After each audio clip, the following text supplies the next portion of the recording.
नमस्ते बच्चों। हमारा चैप्टर नंबर 4 चल रहा है chemical bonding and molecular structure. इसमें फॉर्मेल्डिहाइड, उसके अंदर VSEPR थ्योरी और हाइब्रिडाइजेशन, इसके बारे में पढ़ रहे थे।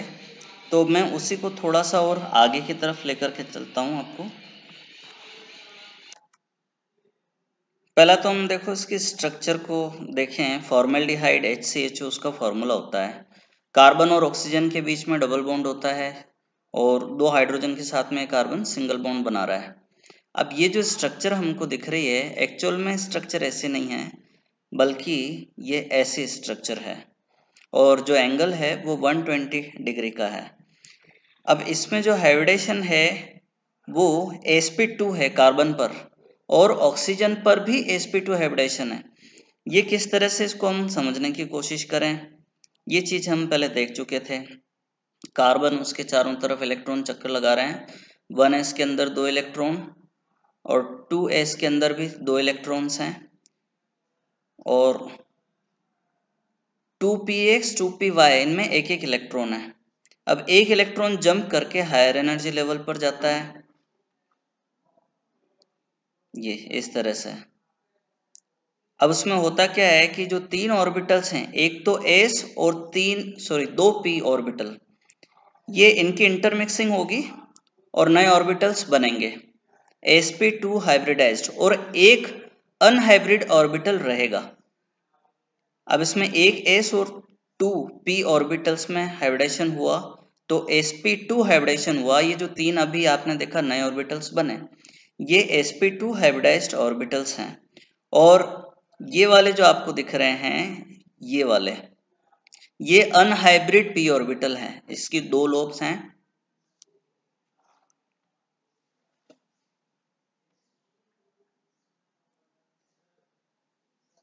ये हाइब्रिडेशन हुआ और यहाँ पर हम ये एज्यूम करके चल रहे हैं कि 2py का जो इलेक्ट्रॉन है वो अनहाइब्रिड ऑर्बिटल में है। यहाँ 120 का एंगल आपको दिख रहा है। sp2 हाइब्रिडाइजेशन, ये तीन हाइब्रिडाइज्ड ऑर्बिटल हैं। कौन कौन से हैं? एक तो ये वाला है, एक ये वाला है और एक ये वाला है। अब देखिए, ध्यान देना, ये ऑक्सीजन के लिए है।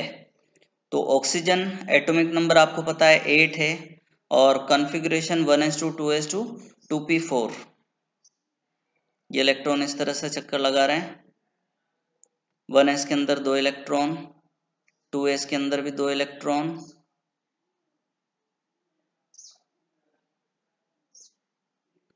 और ये एज्यूम करके चल रहे हैं कि 2pz के अंदर 2 इलेक्ट्रॉन हैं और x और y के अंदर एक एक इलेक्ट्रॉन्स हैं। अब ये ऑर्बिटल्स हैं, 3 p ऑर्बिटल और एक s ऑर्बिटल, इनमें हाइब्रिडेशन होगा। उसी तरह से sp2, ये नए ऑर्बिटल्स बने। खास बात इसके अंदर क्या है, ये वाले जो इलेक्ट्रॉन्स हैं ये लोन पेयर ऑफ इलेक्ट्रॉन है जो बॉन्डिंग के अंदर पार्टिसिपेट नहीं करेंगे। हालांकि ये हाइब्रिड ऑर्बिटल्स हैं और ये भी हाइब्रिड ऑर्बिटल है, sp2 हाइब्रिड, लेकिन इसके अंदर कोई इलेक्ट्रॉन नहीं है। तो एक्चुअल में ये पार्टिसिपेशन करेगा। एक इलेक्ट्रॉन है इसके अंदर जो शेयरिंग करेगा कार्बन के साथ में।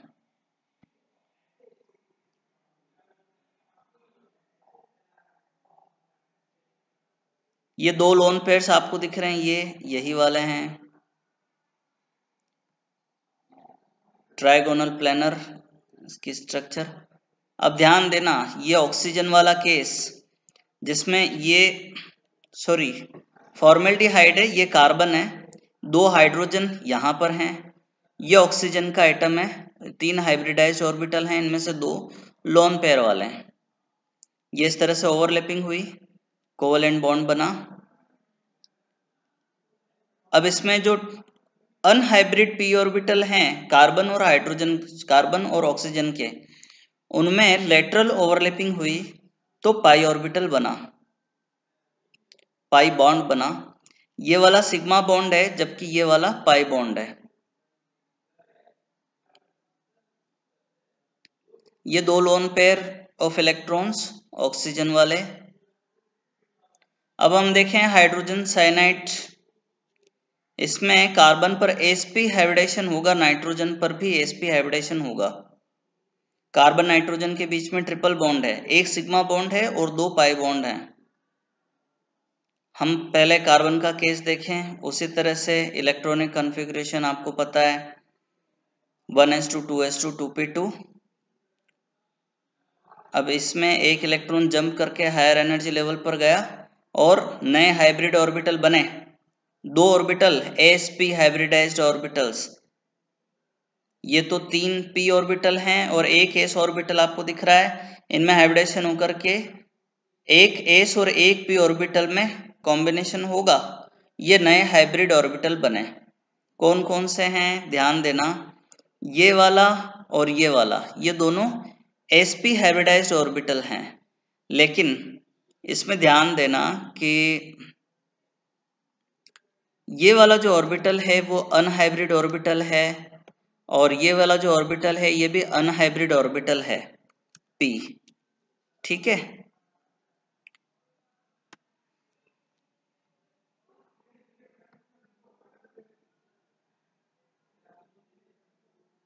ये हाइब्रिडाइज्ड ऑर्बिटल में एक एक इलेक्ट्रॉन आ गए।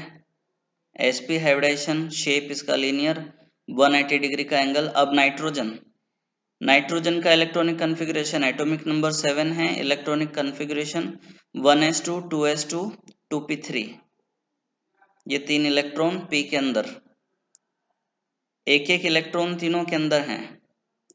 अब इसमें भी sp हाइब्रिडेशन होगा, ये नए ऑर्बिटल्स बने 2 sp और बाकी के जो 2 हैं अनहाइब्रिड p ऑर्बिटल्स, उनमें एक एक इलेक्ट्रॉन हैं और s वाला जो है वो लोन पेयर बना रहा है। इसके अंदर ये लोन पेयर आ गया, s जो sp हाइब्रिडाइज्ड ऑर्बिटल है उनमें से एक के अंदर ये लोन पेयर है और ये वाला बॉन्डिंग में पार्टिसिपेशन करेगा कार्बन के साथ में, ओवरलैपिंग होगी। नाइट्रोजन में भी sp हाइब्रिडाइजेशन। अब ध्यान देना यहाँ पर ये जो कार्बन एटम है इसके पास में ये 2 हाइब्रिडाइज्ड ऑर्बिटल्स हैं और नाइट्रोजन के पास में भी ये 2 हाइब्रिडाइज्ड sp हाइब्रिडाइज्ड ऑर्बिटल हैं। इन दोनों में ओवरलैपिंग होगी तो सिग्मा बॉन्ड बनेगा, ये सिग्मा बॉन्ड बना।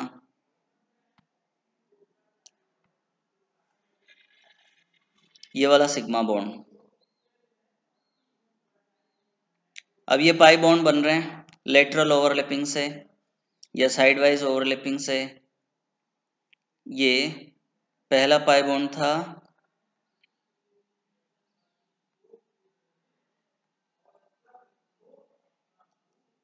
ये दूसरा पाई बॉन्ड, ये दोनों एक दूसरे के परपेंडिकुलर है। अब ये एक हाइड्रोजन एटम आकर के अटैच हुआ तो ये HCN बना, hydrogen cyanide. Phosphorus pentachloride PCl5, उसमें sp3d हाइब्रिडेशन होगा और किस तरह से इलेक्ट्रॉन की शेयरिंग होकर के 5 क्लोरीन एटम फास्फोरस के साथ में कंबाइन हो रहे हैं और 5 बॉन्ड बना रहे हैं। ट्राइगोनल बाइपिरामिडल शेप है। Phosphorus atomic number 15, electronic configuration nitrogen के जैसा ही है, फर्क केवल इतना है नाइट्रोजन में सेकंड शेल फिलअप हो रही है जबकि इसमें थर्ड शेल, क्योंकि 3s और 3p वाले ऑर्बिटल्स हैं वो फिलअप हो रहे हैं। और ये 5 d ऑर्बिटल्स हैं इसके अंदर, dxy dyz dxz dx square minus Y square and dz square. एक इलेक्ट्रॉन जंप करके हायर एनर्जी लेवल पर चला गया है, 5 हाइब्रिडाइज्ड ऑर्बिटल्स बने हैं, ट्राइगोनल बाइपिरामिडल इनका शेप है और 1 बाय 1 करके इसके अंदर।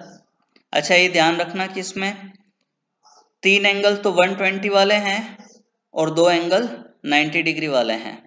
इस तरह से ये 5 क्लोरीन के एटम आकर के ओवरलैपिंग करके बॉन्ड का फॉर्मेशन करते हैं। ठीक है, तो ये हो गई VSEPR थ्योरी और हाइब्रिडाइजेशन थ्योरी। इससे आगे वाला मॉलिक्यूलर ऑर्बिटल थ्योरी हम नेक्स्ट वीडियो के अंदर पढ़ेंगे। थैंक